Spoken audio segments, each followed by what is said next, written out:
Welcome friends to another Dune video. Today we visit Giedi Prime and explore various sections of the planet, and we draw on the Houses trilogy by Herbert and Kevin J. Anderson. The skies of the city are filled with smoke. It was an oil-soaked, industry-covered planet, filled with blocky buildings and dark and dirt-stained alleys where you could be hunted.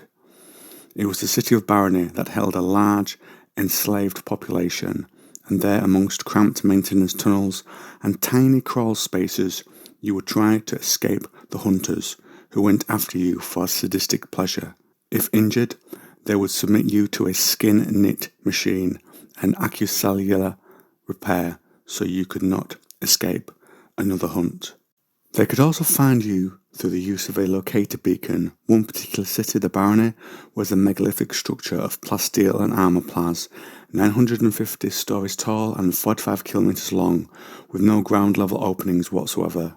They would lie to you and say to escape would let you and your family live, and even if your family was not low but were civil service workers, they could sweep you away if they wanted to. Sections of the Barony still functioned. Power conduits and suspensor tubes shot through the main structure like wormholes, straight, curved, hooking, or at oblique angles, so you could easily fall from the manicured gardens on high terraces in Harcourt City, where the gardens and hedges were carefully fertilised and tended, because plants did not fare well in the residue-impregnated soil of a planet that had been too long abused to where the Harkonnens wanted you. They wanted your family to make you do what they wanted, and they wanted you, for their own pleasure, to hunt you down. And of course on Giedi Prime was the keep of the Baron of Vladimir Harkonnen. This was located in Harcourt City. He might rest in an upper balcony that was shielded, and from there he would watch arriving craft. And in the area, the monolithic black plaz and steel towers shone garish lights into the smoke-smeared darkness. Though it appeared vacant, the Baron had stationed guards and electronic spy eyes in various alcoves, and if he wanted to leave quickly, a transport tube could move him from Keep to Harcourt City, a smoky blot in the landscape where buildings crowded together, and from there to a lab, an extensive one, under the watch of his mentat. As they reached it, the Baron would see dark and blocky buildings flash by, the clouds of exhaust and residue spilling from the factories. Walkways and roads were covered by corrugated awnings and an enclosure to protect pedestrians from industrial waste and acid rain, which may be a consequence of what they were making there. Away from the stronghold were wild preserves, a place of peace somewhat, with dark pines and sandstone blue faces, caves and rocks and streams.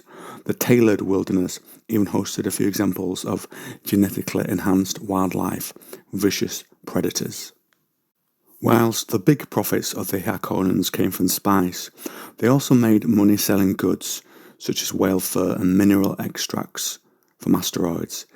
In work closer to home, crews would get dirty slogging along trench-lined plots. After, in the right area, you might hear the songs of Gurney Halleck in a specific village where the workers rested in prefab buildings. It was called Dmitri by the Baron, named after his father. These days the villagers dug very deep to find nutrients. No coin would the Baron waste on Solaris for fertilizers, but the Harkonnens would instead wring what they could from their own planet. There would always be another fief in their future. In this area, crawl tubers only grew in the fields to a profitable level. Some of the buildings in the area had been moved together to form a community house, a tavern, a small light in the darkness of Giedi Prime. Other work done by slaves and Gurney Halleck on Giedi Prime was working on cliffs where they would use sonic blasters and laser-heated handpicks to chip away slabs of blue obsidian.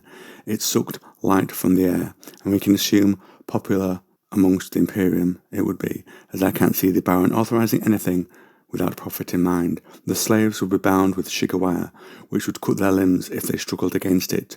The volcanic glass in the area would often kill those digging out the obsidian, but with a large number of slaves, those in charge did not care, and could easily pull new ones from the populace. Other tasks performed by the slaves could be processing pits where you would wade in solutions to prep small bits of obsidian for processing. The solution added a shimmer, and we are told that Rare blue obsidian was sold only by the gem merchants of Haggal. Though assumed to be from the crystal-rich mines of Haggal itself, the source of the valuable obsidian was a carefully held secret. House Harkonnen had been quietly providing the glowing volcanic glass all along, fetching a premium price for their resources. The city, Harco, also had spaceports where you could find the private frigate of the Baron, where he would have it loaded with amenities, supplies and personnel. He would often take this out to Arrakis to keep the spice running and his profits high. There would be a gladiatorial battle before each time he did this. We are told slaves cleaned the arena as it drew loud crowds to celebrate the Baron's leaving. And the Baron might also use it to impress the other great houses when they visit, and inside, heavy dursteel doors at the gladiator pit level remain closed, trapping caged beasts for combat. Hirsute, shirtless workers hose down the empty pens of slaves. And finally, in the Keep on Giedi Prime are animal pens, and there, wet fur and blood, saliva and feces piled up and grew old, as animals thrashed in their pit enclosure below the walkway.